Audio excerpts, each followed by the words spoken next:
mother, any distance greater than a single span requires a second pair of hands. You come to help me measure windows, helmets, doors, the acres of the walls, the prairies of the floors. The speaker in the poem, who may be the poet himself, is measuring up for a house. It appears that he is moving in and is measuring for curtains and carpets. The poet signifies the emptiness of the house by using language such as acres of the walls and the prairies of the floors.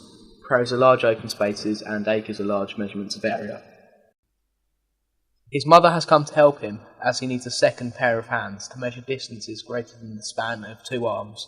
Span, being a measurement traditionally, refers to a hand span from thumb to little finger when hand displayed.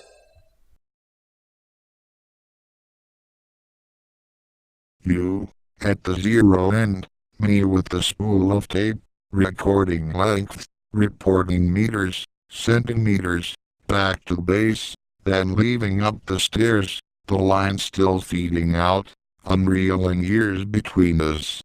Anchor. Kite. Unlike stanza 1, stanza 2 represents a distance between the mother and the child, them moving apart. This represents change. The use of the phrase zero end illustrates the child moving away from the stationary mother. The two metaphors, anchor and kite, represent the relationship between the mother and child. That is, the mother inhibiting the child's growth. This is bare metaphoricalage. This is the easiest metaphor to expand on the entire poem, so use it in your exam. Especially you, Hinesh! I spacewalk through the empty bedrooms, climb the ladder to the loft, to breaking point, where something has to give. 2 floors below your fingertips still pinch the last 1/100th of an inch. I reach towards a hatch that opens on an endless sky. To fall or fly. The use of the phrase spacewalk is another good representation of the emptiness of the child's new life. The word hatch also signifies a sea of opportunities that are becoming available to the child. The poem finishes on a fairly blunt sentence, to fall or fly. The phrase is a good summary of how real life works, as in whether the child will be successful or not. Throughout the structure of the poem, it is clear that the number of words are separated, such as mother in the first stanza, and anchor and kite in the second stanza.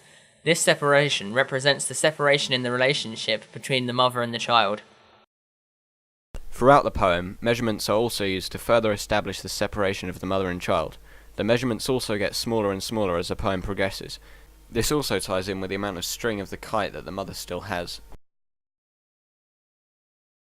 The presentation of the poem is fairly standardised, although it is not dissimilar to that of a letter. This link is another touch on the distancing between the mother and child, as though they are distant enough to establish contact by mail. I have been Microsoft's fam. Peace out, homies.